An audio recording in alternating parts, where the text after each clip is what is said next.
World, welcome to episode 9 of The Outsider's Perspective, presented by HLX, the best podcast you never heard.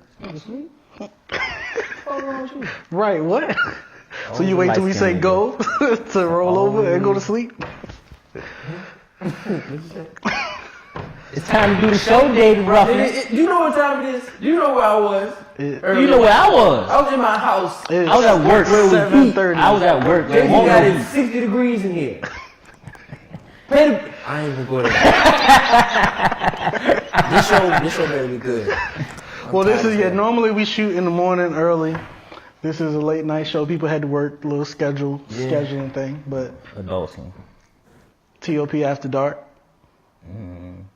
I'm cranky. This shit better be good.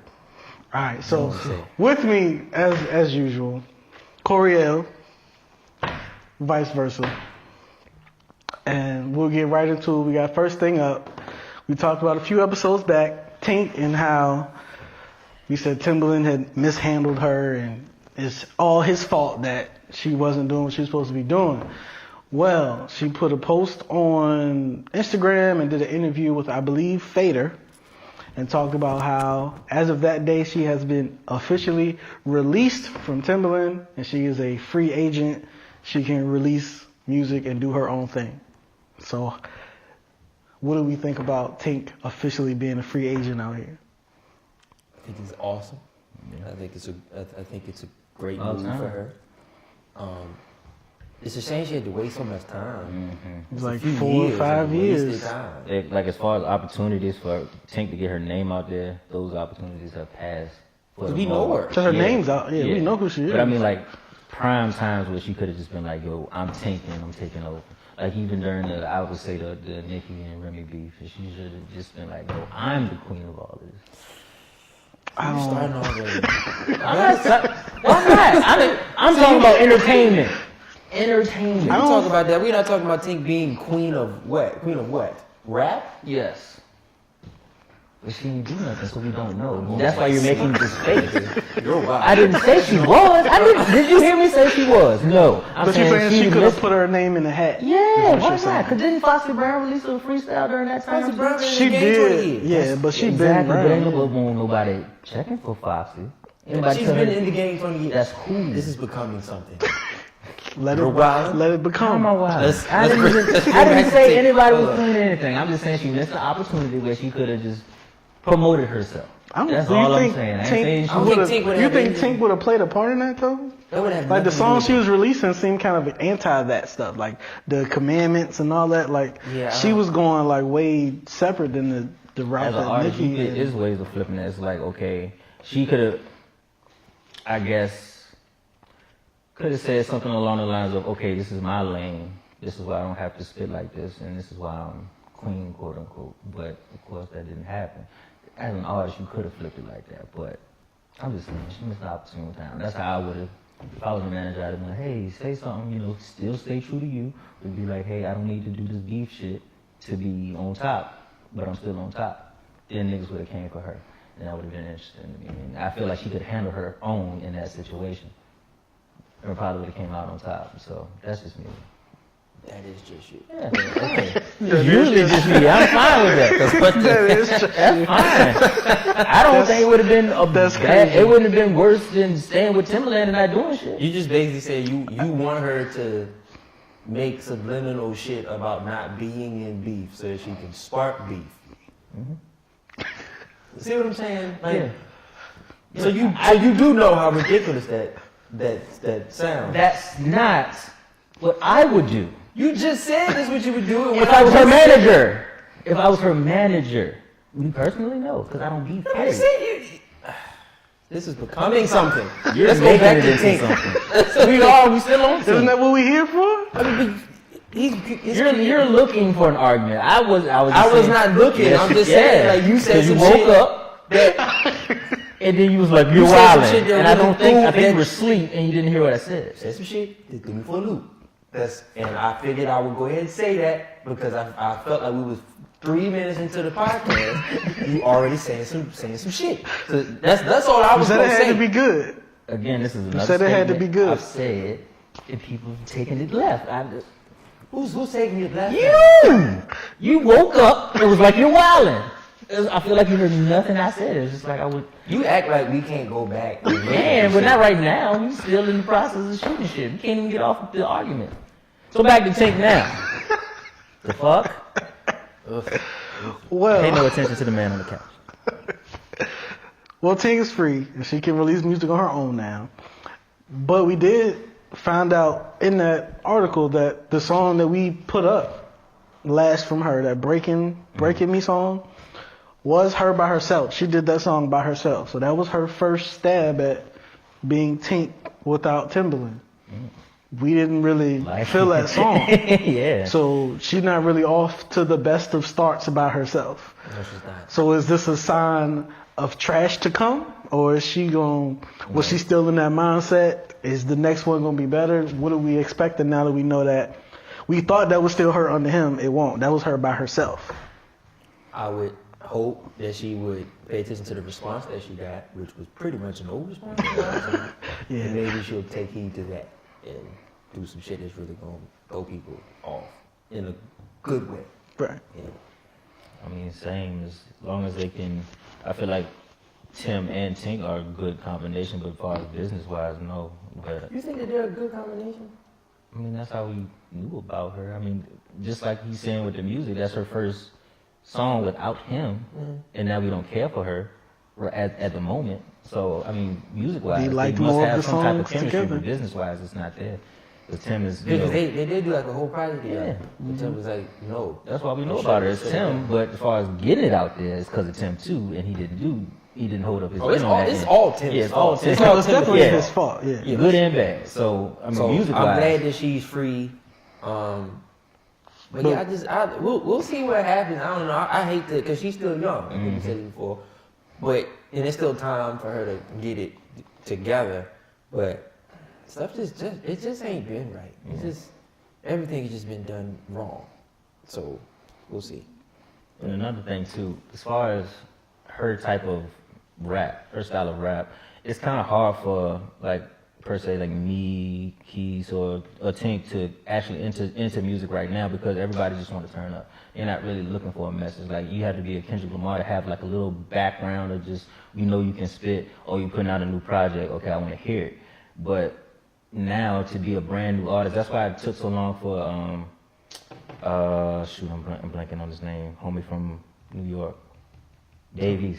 That's why it took so long for him to get on, because we're in this era of just turn up music, but he's been spitting for a while, and it just came to a point where I guess he made some type of, just plain Jane generic trap song, and then still was spitting, and people heard him and was like, oh, he spit, he live, okay, I'm gonna listen to more of his music, and then, that's how they found out about him. I think the same thing kind of happened with J. Cole. He made something like a little bit generic, and then people started listening to his old stuff, and it's like, oh, he really is a lyricist.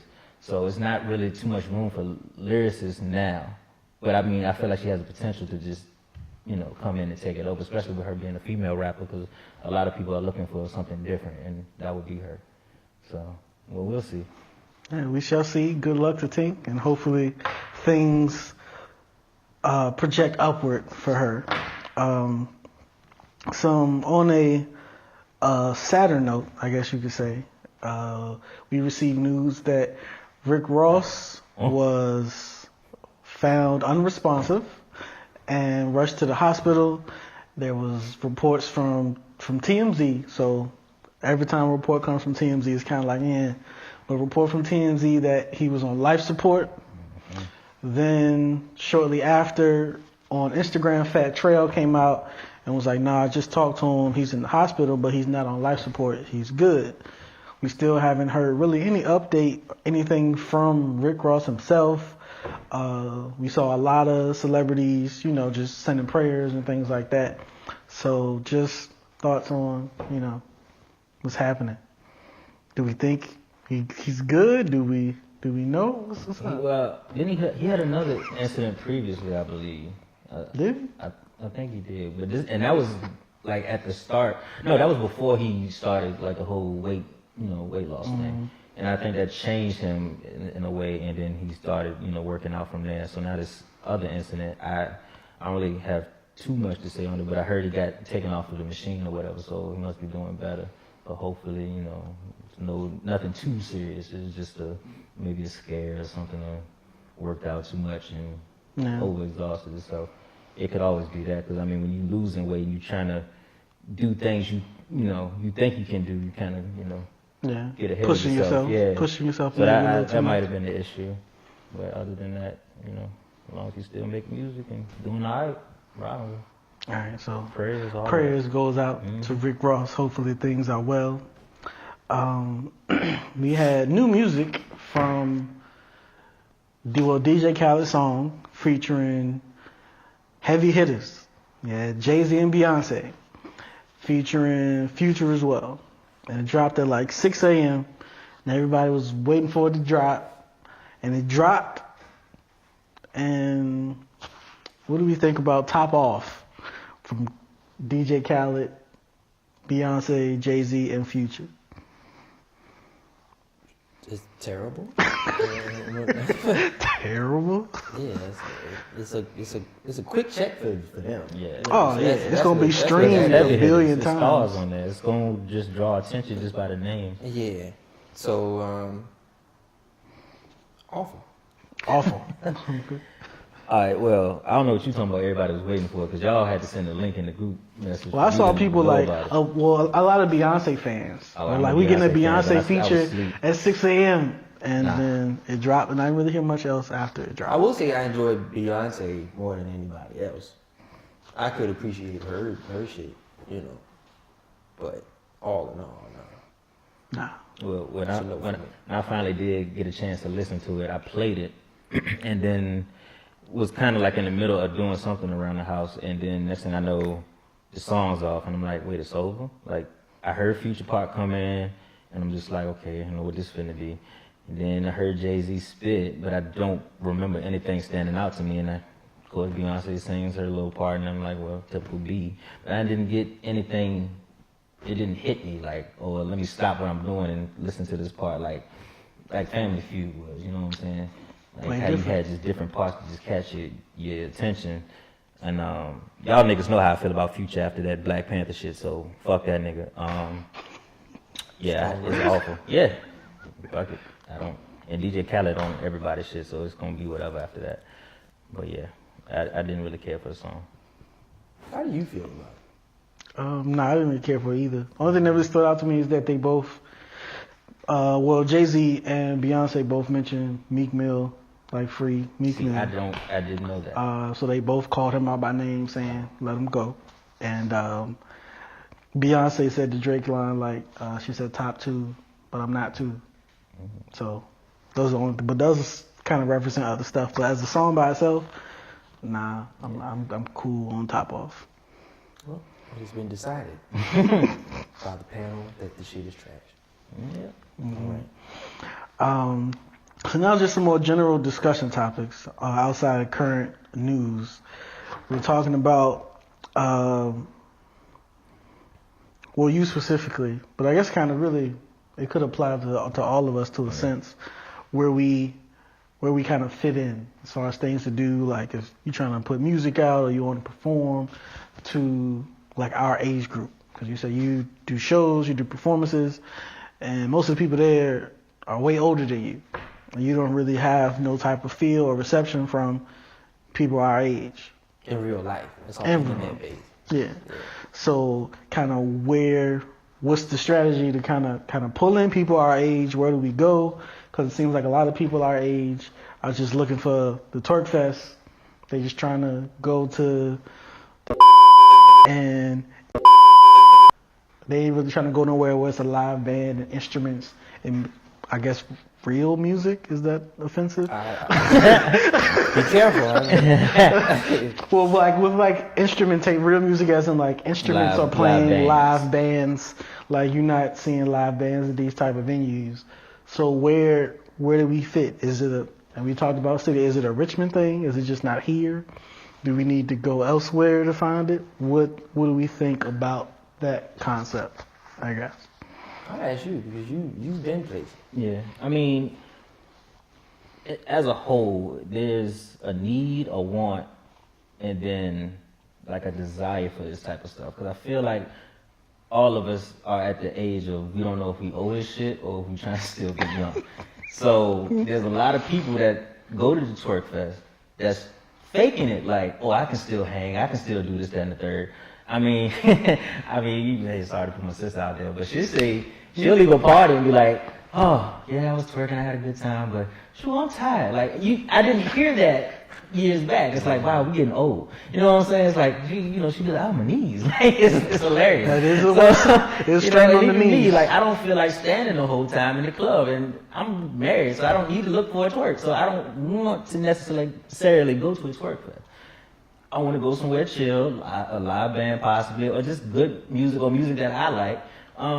It doesn't necessarily have to be. It just has to be a demand for what people trying to put out. Because like I went to the Pharrell and Timbaland mix that Skills did at the Broadberry. That was amazing. I hadn't had that much fun, and it was the chillest thing. It wasn't nothing spectacular. Wasn't no balloons, bottles sparkling, twerking, nothing. It was just Pharrell songs, Timbaland songs. You either dance, you didn't. You either got a drink, you didn't. People were chilling. People was on the dance floor, and that was it. You know what I'm saying? Skills came from around the DJ booth. He talked to people. It was great.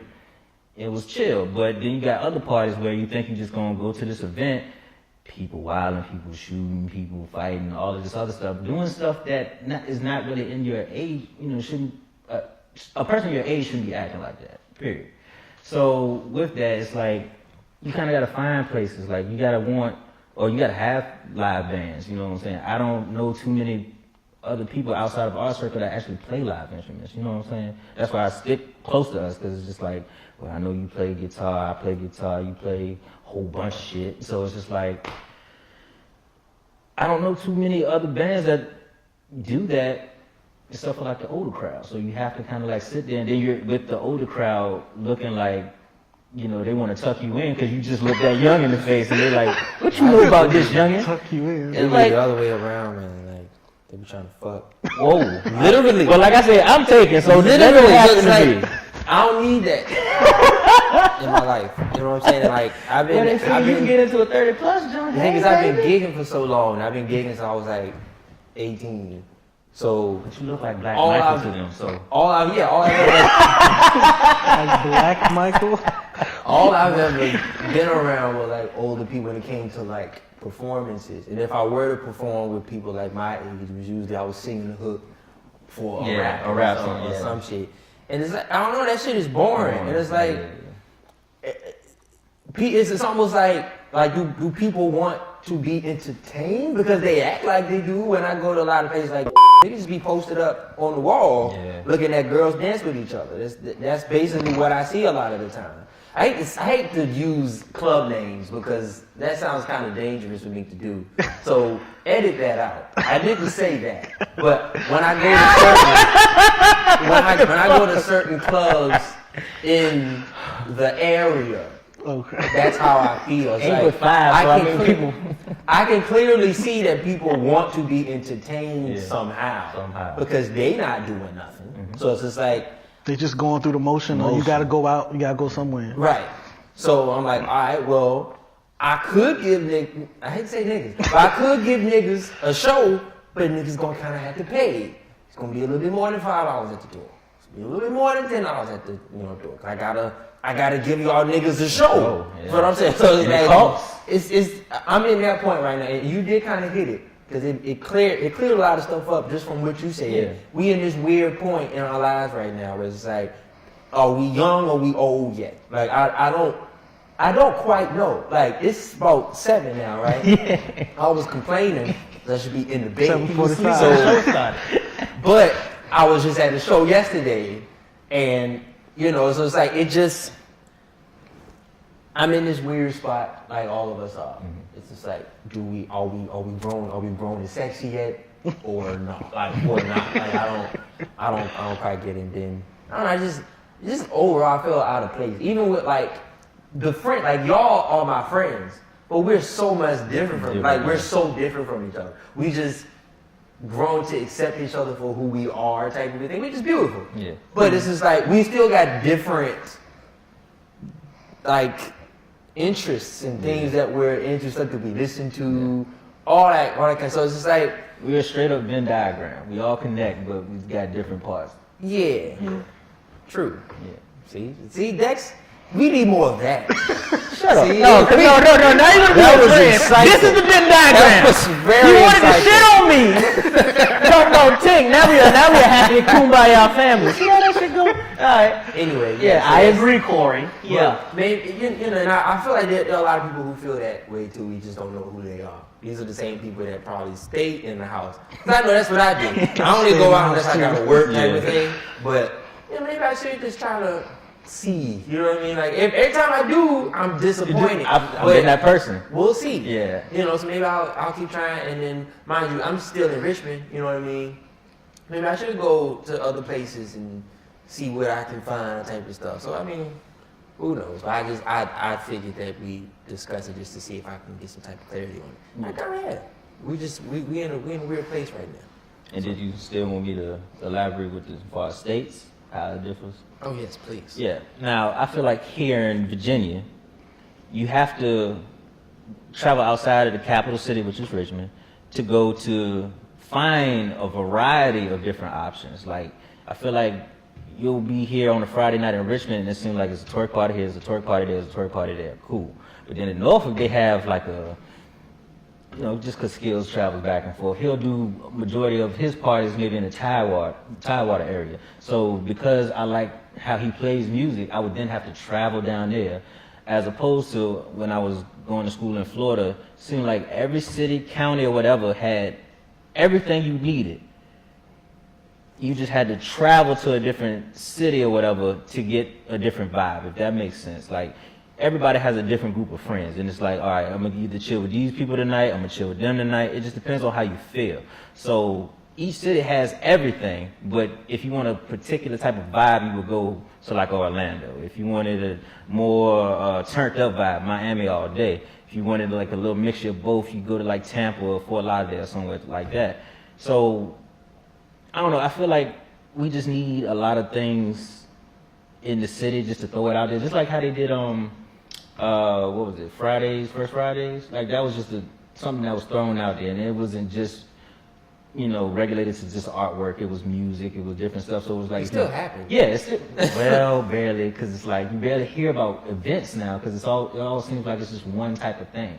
It's not. Well, people have First Friday events in different places in the city, but. And I've noticed, I noticed a lot of the turned up events, aka the black events, sorry to say. The nigga events. He took it there. And the black events, sometimes they have to be, chaperoned by the red and blue.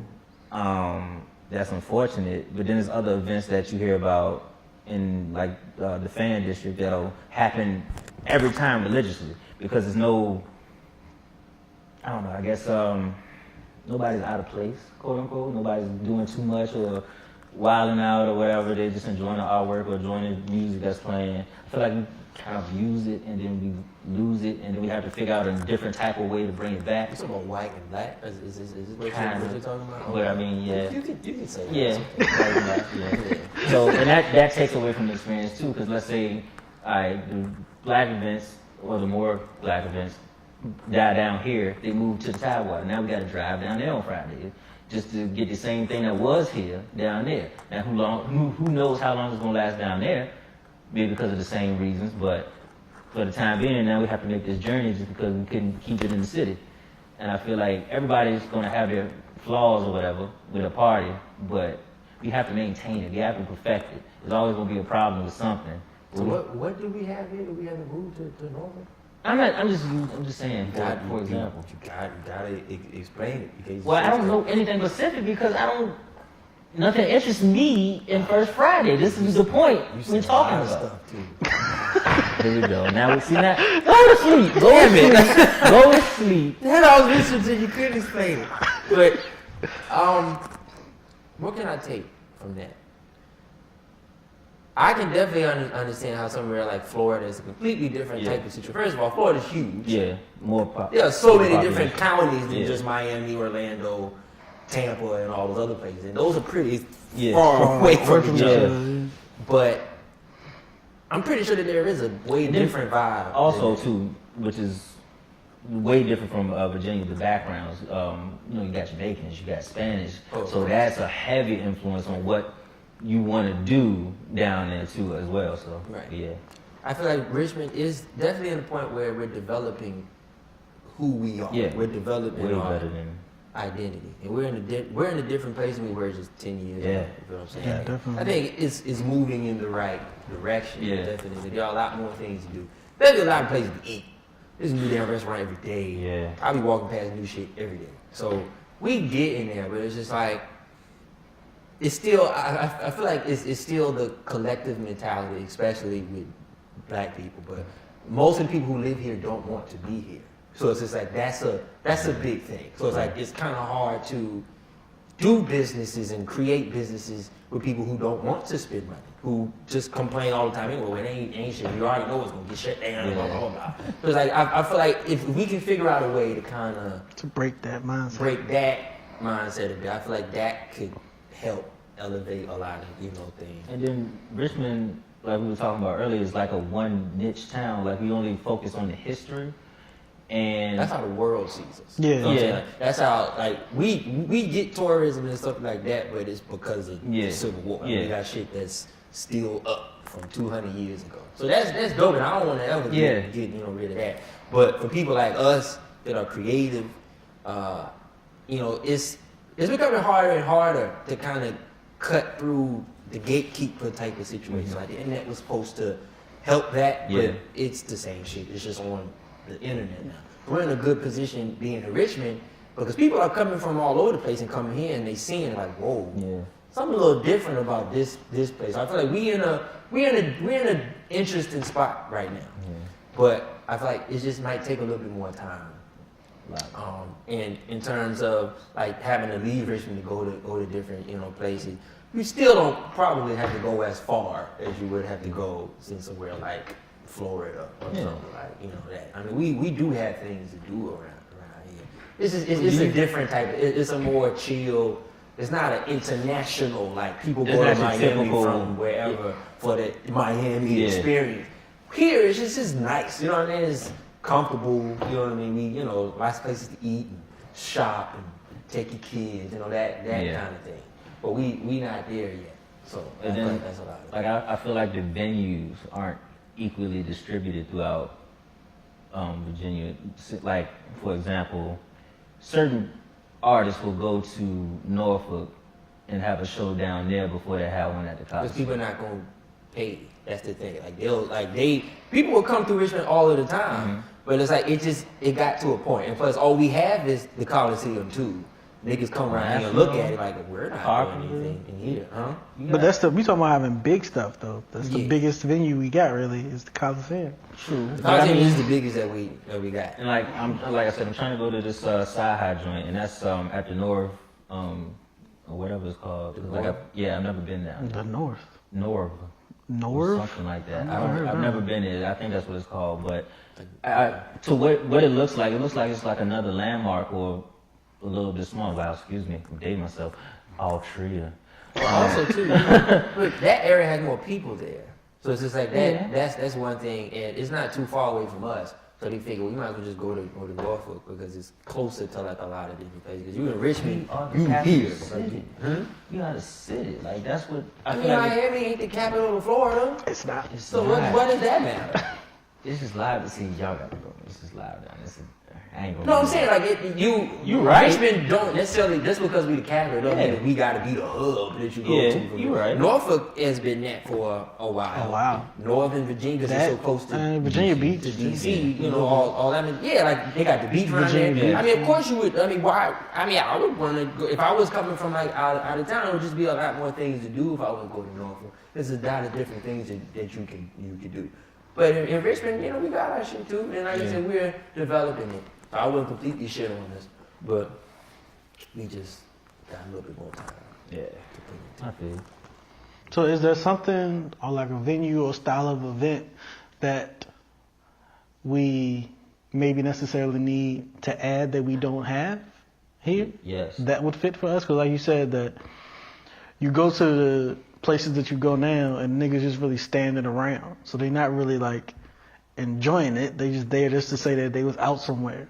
So if you gave them a place where they could get what we're saying, because like we just looked at the joint about Steve Jobs. He was like, people don't know what they want until you show them what they want. I think the thing is too, like I feel like that's why I made a point about the whole mentality aspect of it. Because people are trying. Like I do club shows all the time, restaurant stuff that they trying to do, and they want to invite me because like, yeah, you can bring the youngsters, and I'm like, you have no idea. But anyway, like we do stuff at over thing. And I don't like they come. See, I want to go there. Like, but I feel like that's my life. And but that's another. I don't want to say nothing stupid, but sometimes we'll get to a point, and then the owner will kind of be like, "All right, hold on." I'm gonna just leave it there. Because it's that? a whole nother thing too. What about why would they do that though? Like, can you give a little bit on that? They would feel. I'm guessing they feel like it's a mentality thing, and it's not just us. It's not just the people. It's not just the youth. It's the older people, the ones who actually own the establishment, that have their ideas of who we are too, and try to keep certain people out of their stuff, so that they can attract certain other people. If that makes sense. I got you. Yeah, I got you. I'm good now. There, but there are places who own our own shit. Right. There are places who try, but I don't know. It's kind of hard because it's kind of hard to own something right now. Like I'm not in a position where I can own stuff. Only people that can are people who are older or who are drug dealers. A lot of these things are fronts for drug things. Yeah. And drug companies. Drug companies? I don't know if we can call them drug companies.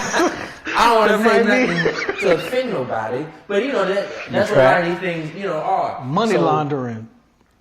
Yeah. You said that. I said drug companies. You act like you doing it. Anyway, these are the only kinds of people right now who are really able to fund these kinds of things. But with that, they bring, or they have a mentality of what they want to bring to their establishment. It's what you put out too. Because I'll give you a good example.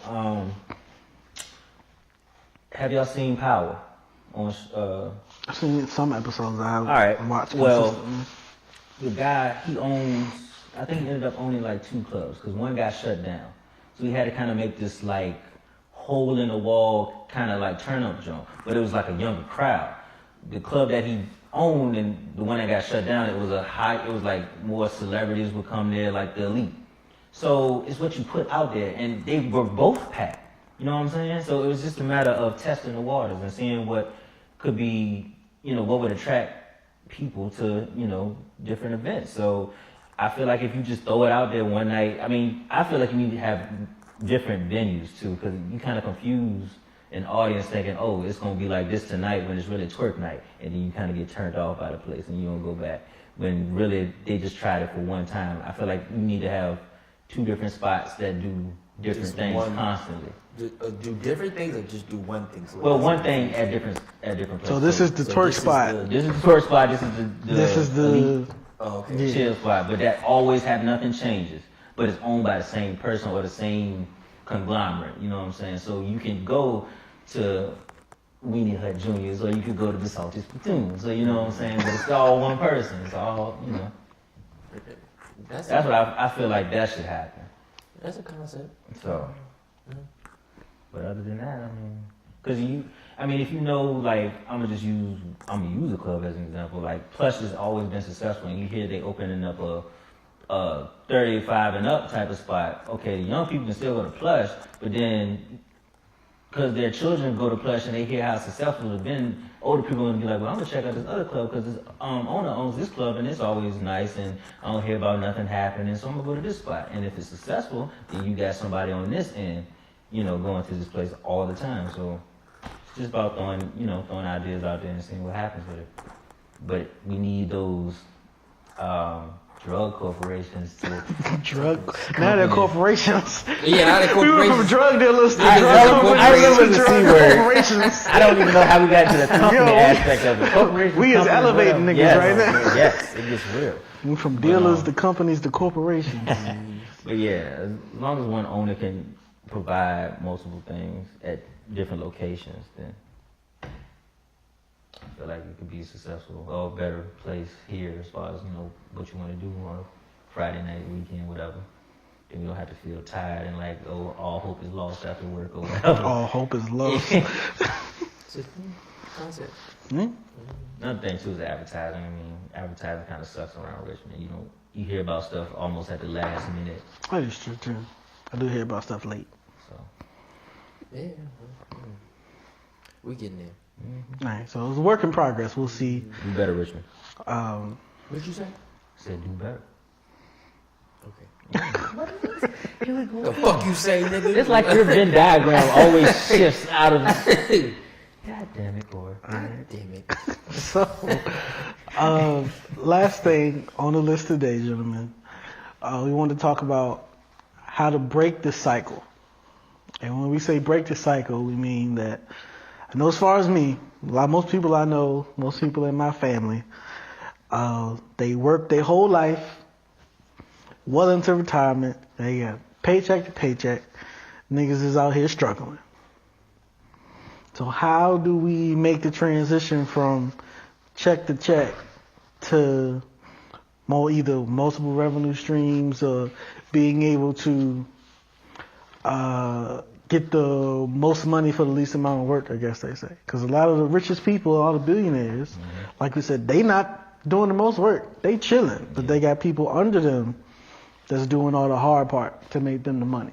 So how do we transition from being here, which is where we've normally been, and how do we make it to the other end of the spectrum, or at least higher up on the spectrum, so that we not so far here? How do we break that cycle? Can I start? And I feel like y'all can really elaborate on this better.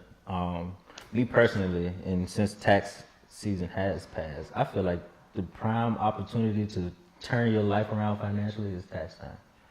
You get that refund, you invest in the right stuff so that it has longevity, and then you're realizing that you're not really living check to check anymore. You slowly building, and you must have a check-ins and you must have a savings, people. That is the most important thing to life, if nothing else. And you slowly start saving and you put stuff away, and you got to be on top of yourself and not trying to dig back into it. The next thing you know, tax seasons come around again, and you stacking even more, and you like, wow, you know what I'm saying? You live in a totally different lifestyle. Like, I can speak for myself personally. Just after taxes, I didn't even get that much back, but I'm spending differently. You know what I'm saying? I don't have to feel like pressed about certain bills and things that are coming up, and if I want to go out, I'm not like holding my pockets like, I don't know if I got it. It's like you just have to spend responsibly, honestly, and invest responsibly. And there's no better time to do that than tax time. Of course, everybody has unfortunate events going through life, and you might have to shell out some money. But after that, you just got to bounce back as quickly as possible. You know what I'm saying? And still maintain that level of maturity to not overspend. But that's how I feel is the best way to break that cycle. Well, number one is ownership. That's a pretty important thing. You gotta own something. You know what I'm saying? People own corporations, people own businesses. Drugs. And they hire People employees. own drugs as well. They hire employees to work for them. Yeah. So that's one thing that should be in people's mind. How can I own something that can reap me benefits constantly, that pays me dividends? But on a deeper thing, I think it's a lot about priorities. It's about life decisions. It's kind of hard to save and do all those other things when you got kids, you got all that kind of, especially when you're young and then you have children, all that kind of thing, and it just makes a lot of things harder. Yeah. So the only time you can really devote all of your money or most of your money to you, the kids got to be out the house, or the kids at least got to be working to a point. You know what I mean? Where it's at least helping you. But I feel like it's just a priority thing, and I'm not saying this is inherently irresponsible to have children. You know what I mean? If you can, or if you're willing to just deal with, you know, what comes with it. Because some people are young and have children, they're fine. You know, but most people that I know who had children young, they're surviving, but it's every day struggle. It's like you have to go to work. You know what I'm saying? And people use that against you. It's like, well, I know you have to be here, so I inherently run your life. Like people aren't in full control of their lives. I feel like that's a problem. So working isn't necessarily. I mean, you need to work. I mean, you have to have people who work to service the things that I don't know how to do or things I don't want to do. You know what I'm saying? It's all a part of it. But just people aren't as in control of their lives as they, first of all, think they are, and as they should be. And I feel like we still do live in a country, we got our shit with us, but we still live in a country that it's possible to do it. You just have to have the know. You have to know shit. You gotta. Interconnection. True, but like it's about teaching. You know, like this is stuff that we don't know. You know what I'm saying? Like this stuff I'm finding out every day. That's simple. It's like, you mean to tell me all I had to do is this? But it's like, you know, a lot of people don't know. And it's ultimately up to us as a community to teach each other. Also to listen to each other at the same time. But ownership, priorities are the two main things. That's how you get out of that. Now, in terms of wealth and being rich and all that kind of thing, because that's not really a thing for me. I don't really give a fuck about being rich per se. I want to be wealthy, but wealth is more than just money. Like, you know what I'm saying? So I do want to be wealthy in terms of just having a whole bunch of money just to say it does come to a point where it's just like, okay, what you gonna do with all this damn money? Like everything's paid for, your kids are fine, your grandkids are fine, everything's good.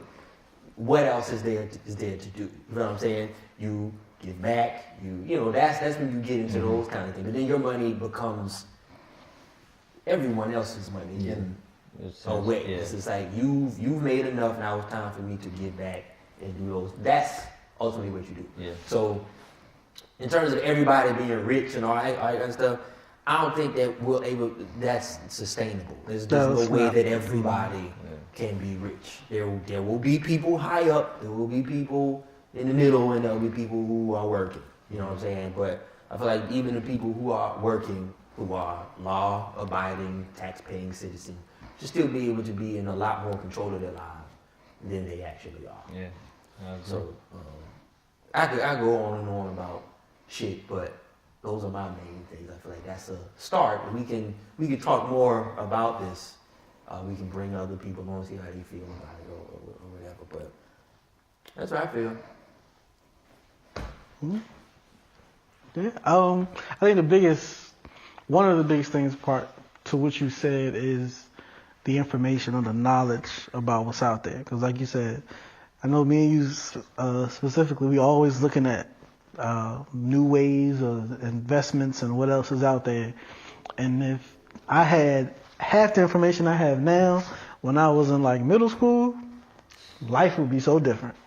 But it's all about, like you said, the stuff I'm looking up and finding out now, I'm sure my parents didn't know, and their parents didn't know, and their parents didn't know. So you can't pass down what you don't know. So I think the biggest thing is someone has to take the step forward to say, I'm going to start to break the cycle. I'm going to learn the information, and I'm going to pass it down so that you get the ball rolling. Because it's not a quick transition. It's not going to overnight, all of a sudden, everybody's just doing better. This is a generational thing that has to happen. So someone has to take the first step forward, do all the research, do all the whatever it takes to get the information and the foundation, and then you start passing it down. Now, what they do with it once you pass it down, that's on them. But somebody has to take that first step forward. And I think that's the biggest thing, is getting people to take that first step. Because whoever does that, that's the person who's doing the most work. The first person to step out there and say, I'm going to change this for the people that come after me, is the one who's doing the most work. Because the people after you, basically, they get a little get started guide. Yeah. Where you didn't have that. So somebody got to create the guide. And it's crazy. I can honestly speak for my family. It's kind of backwards for me because my grandparents, even my great-grandmother, well, my grandparents had a restaurant. And it was to a degree successful because I still hear like older people talking about, oh, your grandfolks had this great restaurant, the food was so good, the atmosphere was great. And my mom can cook, but she doesn't own, a business per se. I mean, I feel like her food is so good, she could drop a business tomorrow and we would be fine. And then you have me that's working. Like my mom, she does cakes and she might cater a party from time to time, but that's not her, she doesn't own that business. That's just something she does on the side.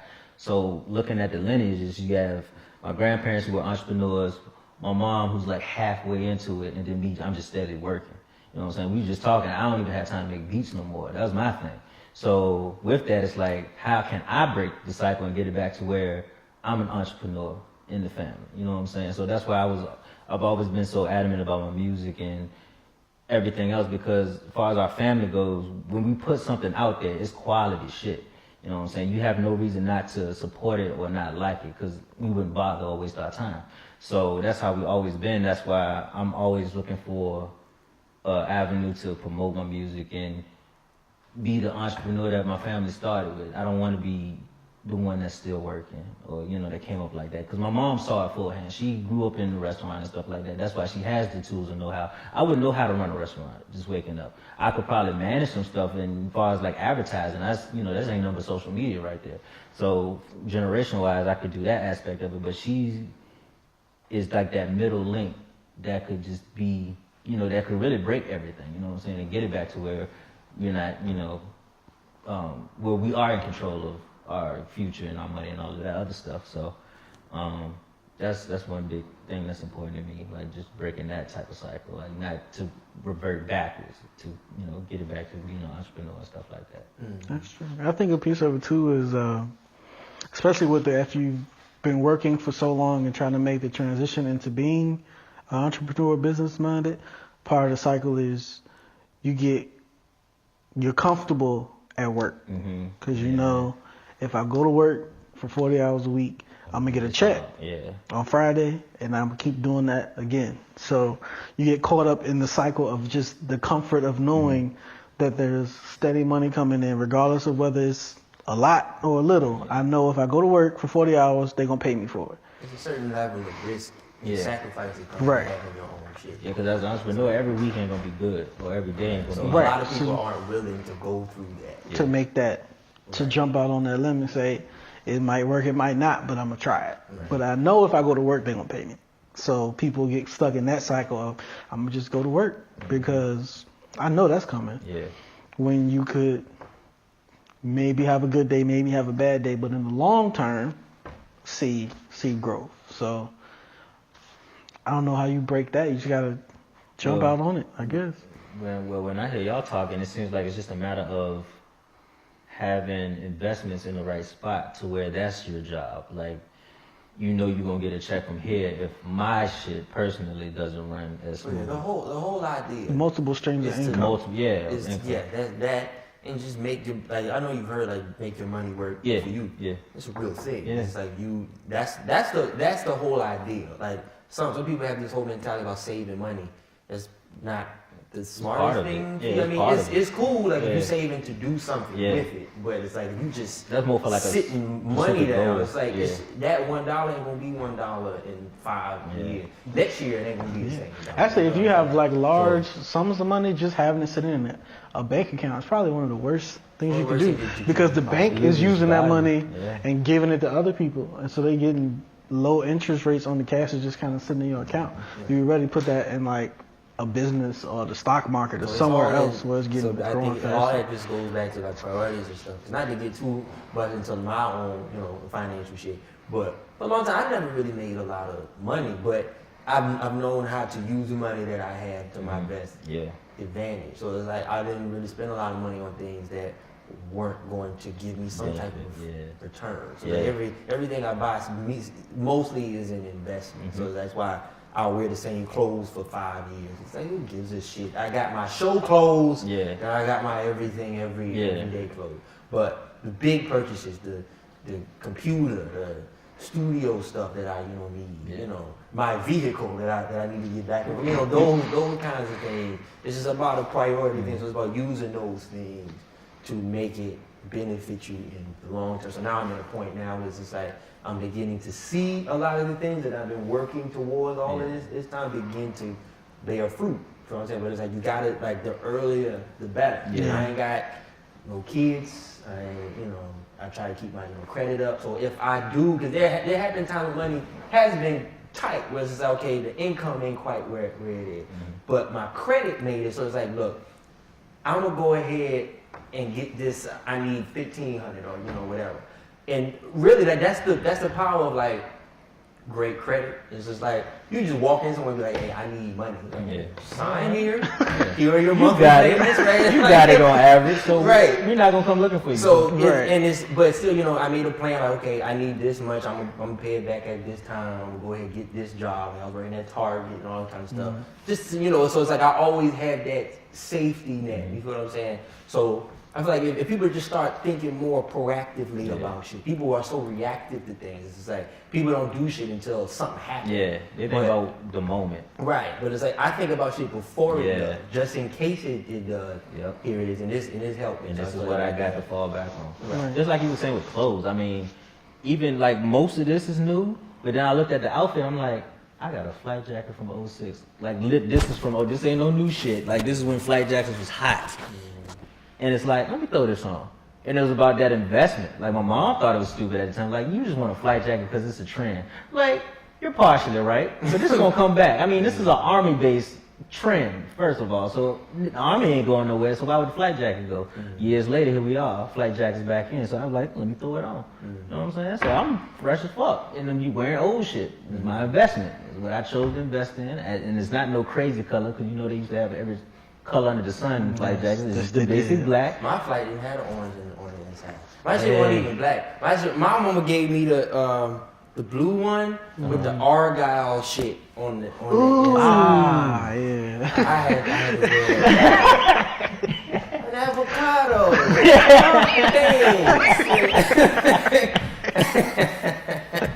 Thanks. Always appreciative. That's all that matters. Thank you, mama. Right. I think a thing too especially for creatives, I think it's important to early on realize that art has value and people should pay you for your art. Yeah. You want to go there? This is this is a whole nother episode. How far into the show are we? Oh my God! We got this is another episode. This is another episode. This is another episode. So you'll hold it? Yes, we will. All right, we'll hold it. We only got like 5 minutes left. All right, but hold that because next week we're gonna get into that. It's right in my palm. Oh my! Okay. Don't forget that. Yeah, we got it recorded, but next week that's what we're getting into. So we'll go ahead. Any kind of final thoughts on the breaking the cycle? Anything you want to give to people? We laid a lot of good shit. Yeah. I feel like people don't deserve us. Hey, I don't know about they deserve us. That's why we made the show. Free, and they don't. Hey, we've been better than niggas for a long time. I see this nigga. Well, we can't help everybody if we don't address this type of stuff. So we're paying you guys by having this discussion, and we're getting paid because hopefully y'all listen to it and it'll resonate and y'all act upon it. Right. He sleeps. That's the whole. Yeah, we've lost the host, so I figured we go ahead and close it out. We appreciate y'all tuning in. We are at episode 9 of the Outsider's Perspective. Go watch them other episodes. Presented by HLX. Come on, man. The best podcast you never heard. You need to hear it. It's the best thing you never heard. So I am again the Mystro, vice versa. Coriel to sleep, but we'll see y'all next time. No, I'm not. Keep that. That was good. No, I'm not. Yo.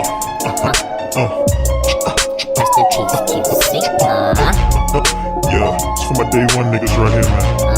Feel this. See, it's vice versa on the track. Bringing it back, that snap back to the back. So you know where it's at. Now come on. Just vibe to it. See, I'm rapping through the set. Engine melt aloud, making sure I'm jokers in my. Short 'em. See, I'm rapping through the set. Engine melt aloud, engine melt aloud, making sure I'm. See, I'm riding through my city. Engine melt aloud, what you say? One more bit. I'm riding.